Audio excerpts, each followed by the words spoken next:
Hey, what's up guys? Welcome back to another episode of Murr's Motors. Today we're going to be working on my Stihl BG65 blower I have here. At least a little bit of looking at it, it looks like the 55s are pretty well the same as the 65, but I'm having issues with it running. It's a pain to get started and it will not run unless it is barely on the choke. And so I think we got an issue in the carb somewhere. So we're going to get into it, get that cleaned out, and see what happens. So like I said, this thing was perfectly fine, and one day it just started not wanting to run at all. It's a pain to get started, and then to get it to run, it's got to stay right about there on choke to get it to keep running. So, and then it's boggy low, and you got to keep it, kind of revved up high to keep it from dying. So we're gonna get into it and get the carb taken out and see what we find out. So this is gonna be a little could be a little different than yours because this had a couple screws missing over time. But first off, we're going to pull the recoil off, and it is a T25, I believe. Yeah, it is a T25 Torx bit. We've got a screw there, probably should be the same there, but these are just machine screws that are stuck in there, same thread.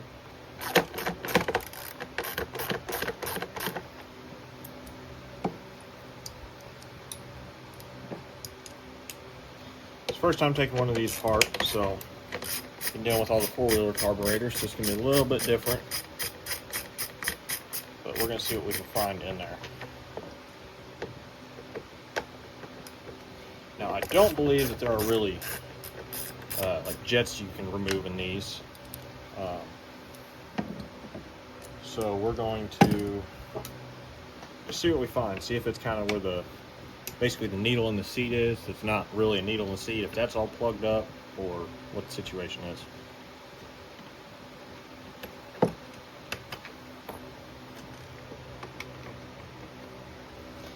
And it could be a variety of things. Maybe the jug bolts came loose, or nuts, however it's held on there.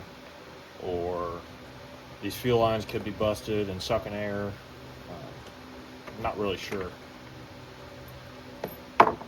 Now our recoil should just pop off. There we go.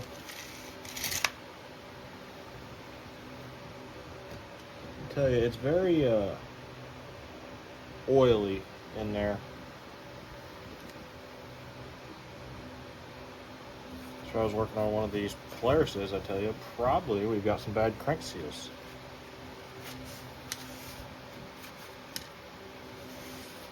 So that could be part of our issue, as a matter of fact.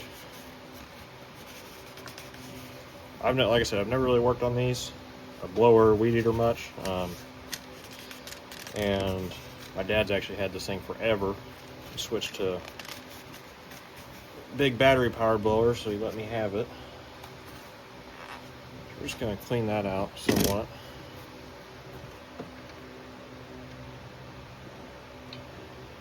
We still have decent compression, so maybe it is something like a crank seal going bad.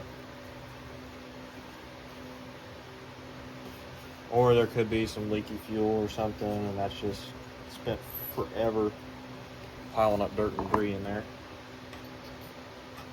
So now, we got almost like a backpack buckle. Pull the air filter cover off, pull the air filter out. I'm sure it could use a new one of them. There's our choke. I believe, looking at this, it should be an 8mm.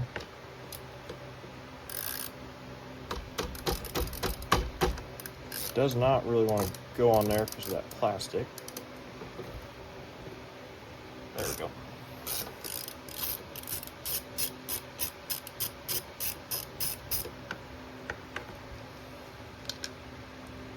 There's one. It looks like it's got a washer there too we need to watch out for. I think we need to pull this one.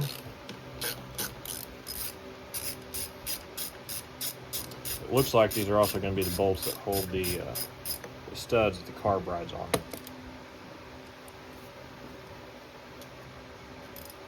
That dude's all gummed up in there.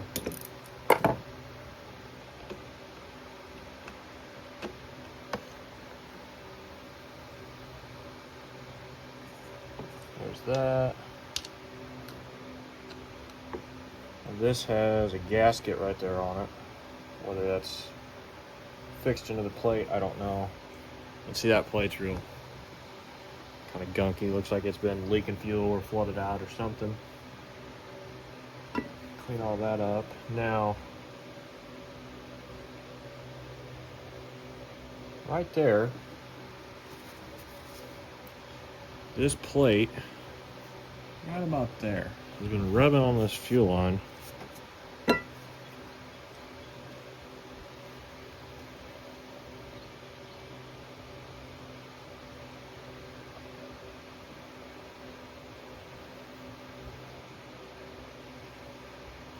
I don't think it's rubbed through. The fuel lines look to be in decent enough shape. I don't really know which one is the pickup or return, per se, at the moment. Now, what we'll also have to do is come pull maybe these 4 Torxes out so that we can undo the linkage to get it free from the carburetor.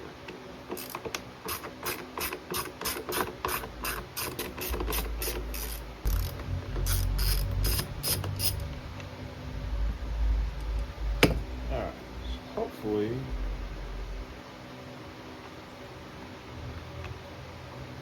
this comes off. Just going to carefully pull on it. Should slide right out. I believe this button's an emergency kill switch or something, but it goes with your, maybe depresses something in the kill switch. I'm not really sure about that one, but regardless, got a bunch of cobwebs and debris up in here, but you can see where the linkage connects to the carb there, so we're gonna, I think it should just pull, I may just pull the whole trigger off. That linkage should just come right out of the trigger, looks like.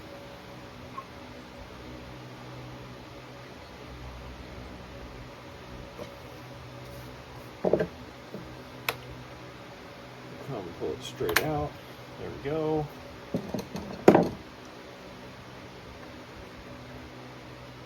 Where we can then work it out of the carb. There's our little linkage there. Throttle. So now it should be good to pull our carb off here.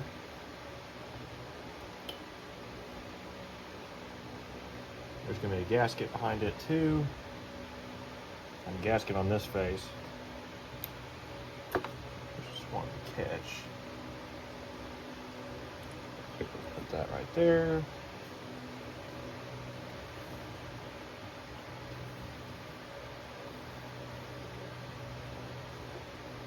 Carefully try to. Well.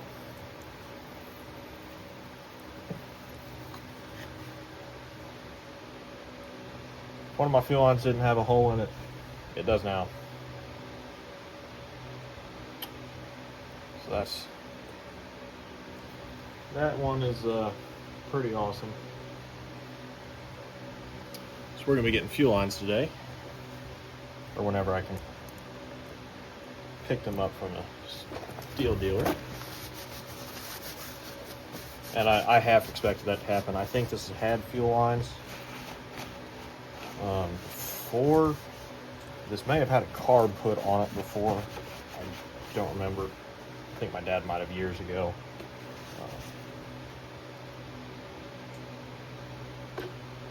But they did look to be, yeah, that line's brittle. So let's just get this dude out.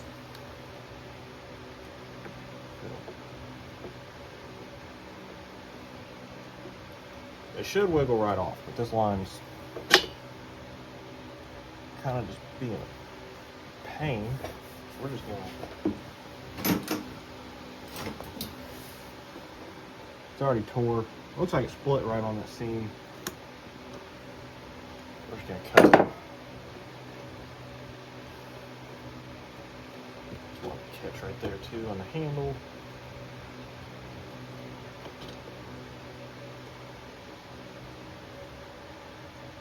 And there we have it.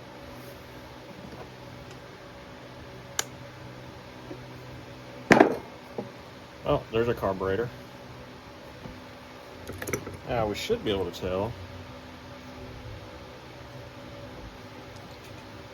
This one right here, I do believe that makes our return line.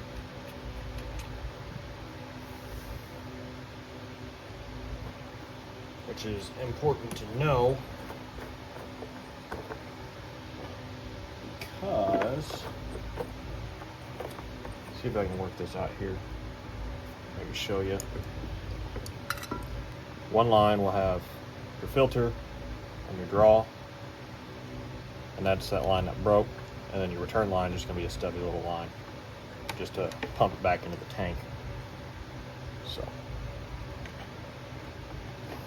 just remember that. So I think the first thing we're gonna do here is take off this big Phillips screw, see what's inside there. So I believe that is basically where our first place our fuel goes.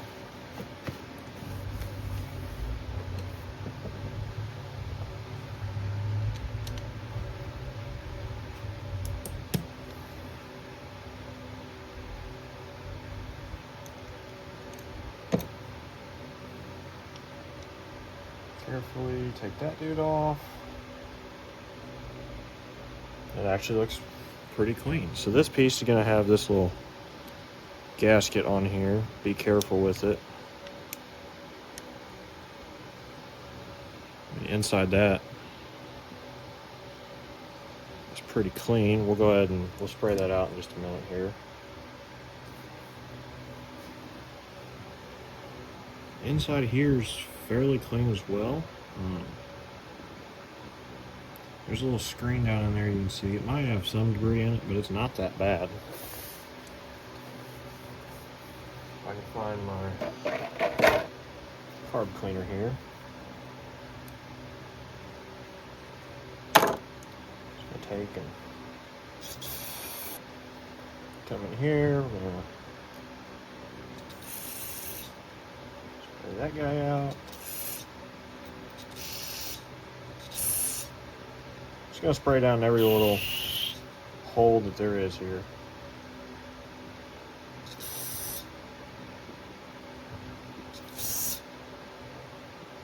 I'm not going to act like I know what all does what. There's a lot more little holes that I don't know what they do than, say, in the Polaris carbs I've had a couple apart on. That screen may still have a little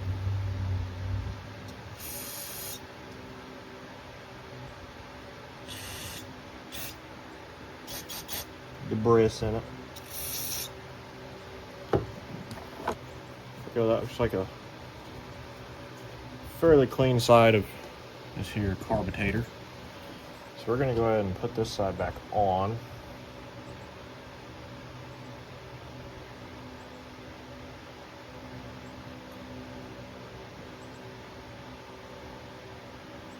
There's two little dowels on there. You got to line up. And line up that little paper separator plate too. They'll line up in a hole. There's one on this corner, one on this corner. Put this dude back in.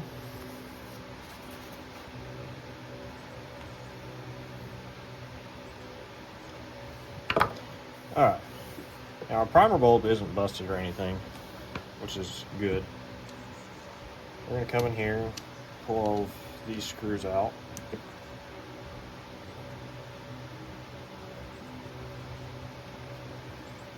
Four little Phillips screws that also have a flat head spot on them.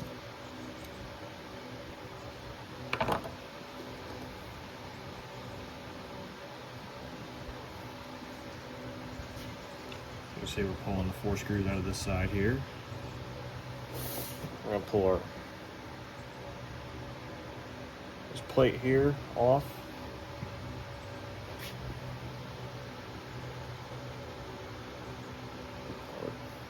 Dripping fuel everywhere now.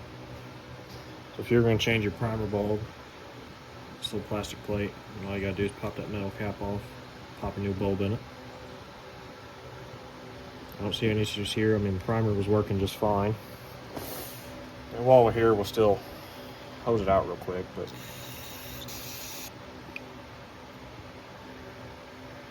it probably doesn't matter what way it goes, but I can't say for sure. Now this, you have to be careful with. Carefully try to get this worked off. This is the diaphragm that you can see it in that little hole bubbling. Maybe. Just barely. When it pulls a vacuum on the motor, this diaphragm pushes down. I'm going to ever so gently come to this little raised outside edge. Try to, there we go. Work this dude up. This diaphragm, don't break it.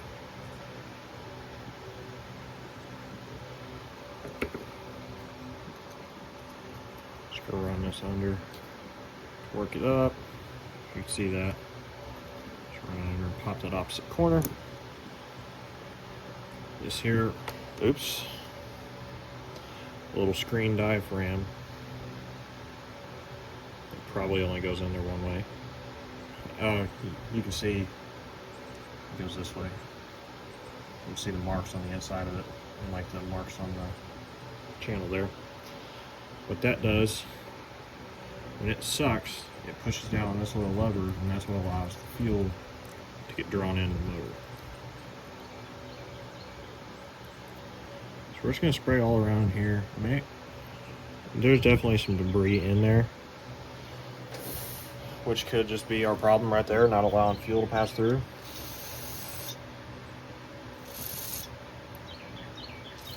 Like I said, every little orifice, even just the screw holes, we're going to blow out.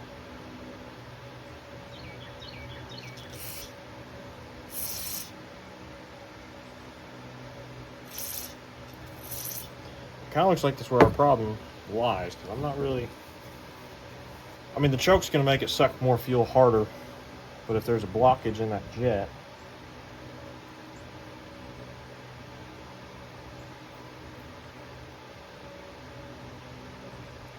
then that very well could be our issue. And I actually think I'm going to dunk this guy down into my ultrasonic cleaner while I run to town and get them fuel lines, and then we will come back and see what we've got. And we're back. So we got this out of the parts cleaner. It's just a little cleaner on the outside. I'm gonna go ahead and carb clean out. What I can hit real quick, got back from the old Roll King. Apparently this blower is old enough. It's similar to most, but this piece is kind of, they don't stock it. Most of the newer ones have 2 separate lines and 2 separate grommets. So we pulled this off a junk one, and we got a new filter for it. Didn't have any air filters of this style in stock. I was out of primer bulbs for my weed eater. So, the reason I'm doing this is because I know there's some junk floating around in that cleaner. Water's been used a couple times. So we're going to see if I can see any flow through this jet. Yeah, definitely more flow now than there was earlier. So, while we got all this out, we are going to go ahead and pop out this grommet and old, well,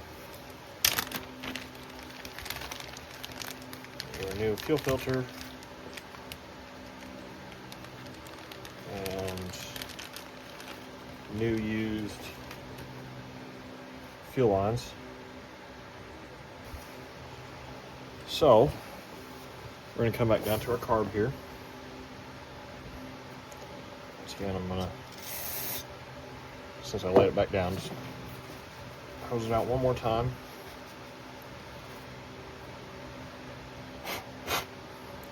Then that part, the screen part goes down, and we can see, try to wipe it off. Right there is the T, it goes right there. So we're going to put it on that way. And then we will just come back and put a primer bulb side on. Make sure that your return goes the same way as your fuel intake. Maybe put one screw in just to know that our gaskets get started, lined up right.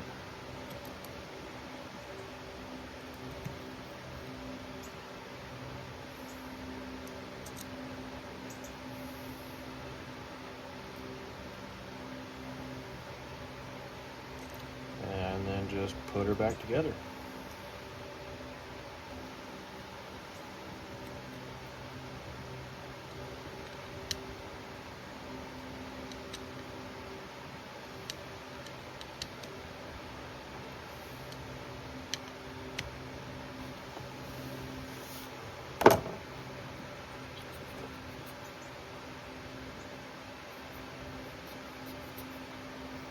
Got a good seal on there. So now we're ready to put this dude back in here. So I think we're going to come in here, slide this dude on there first. Our gasket is still on there. And we're going to carefully, we're not going to put it all the way back, put our supply line on.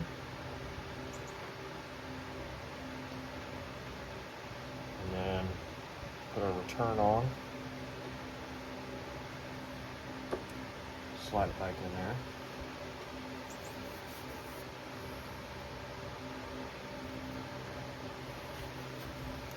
Then the gasket that goes behind that metal plate holds the choke and everything.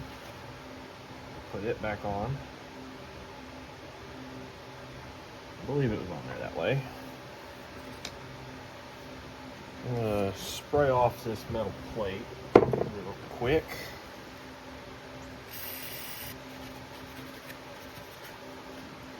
Dude's all cleaned up. We got our gasket on there.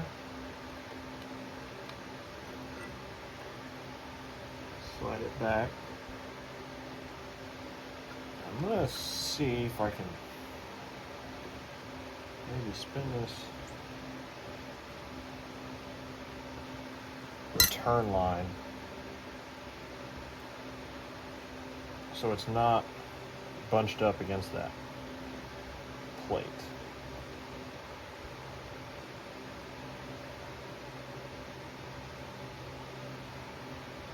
And I think no matter what way, it's going to be some. It is not rubbing. This one's not rubbing as hard as it was before. So actually, we're going to go ahead and put, before I get too tight, we're going to put our throttle trigger assembly back in there. I got wiggle room. Slide it back through your arm of the carburetor there, and just straight back into the trigger. Sorry if I didn't have the camera where you can see very good. Now we're gonna come back and we clean this off a little. Sorry about that, my video cut off. All I did was clean this piece out a little bit and then just kind of wiggle it back in there. Get it back on your studs. And then we will take our two little 8mm nuts.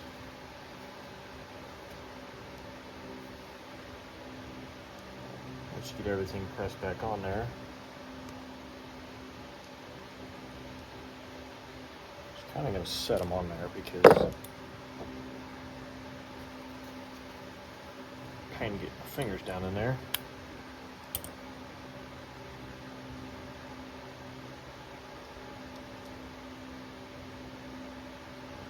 That one I can get. This top one's a little more pain.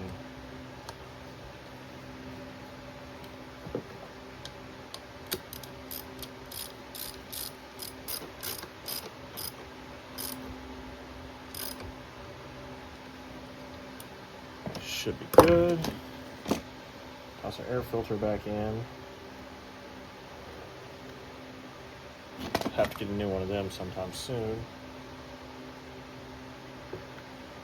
Put that cover back on. And there's that. So we're gonna take our handle piece back here, figure out how I got it wiggled out.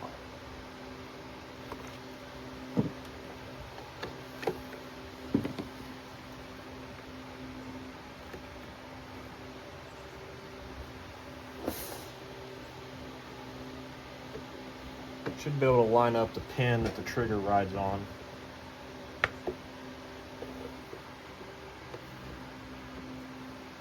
And then it should just snap together.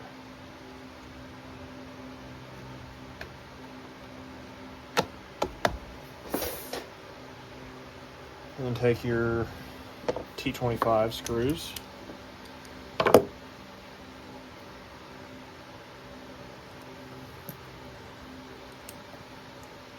Run all of them back in here. Don't force these plastic pieces back together. If they're not going, you don't have something lined up right. They kind of have, you know, like teeth or snaps inside of them to line up. So if you got to force it, you may have to get it past the spark plug or whatever, but don't. Just like you shouldn't have to pry too hard to get it apart. But you do want to make sure you seal it back tight enough you don't get water down in there. Not that I plan on leaf blowing too much while it's raining, but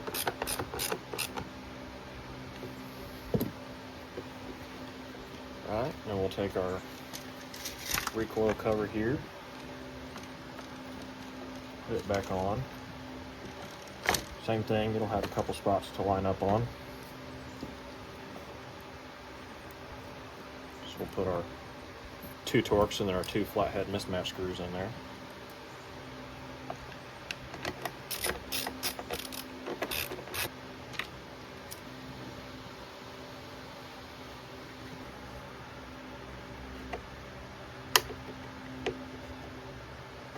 Alright, and there we have it.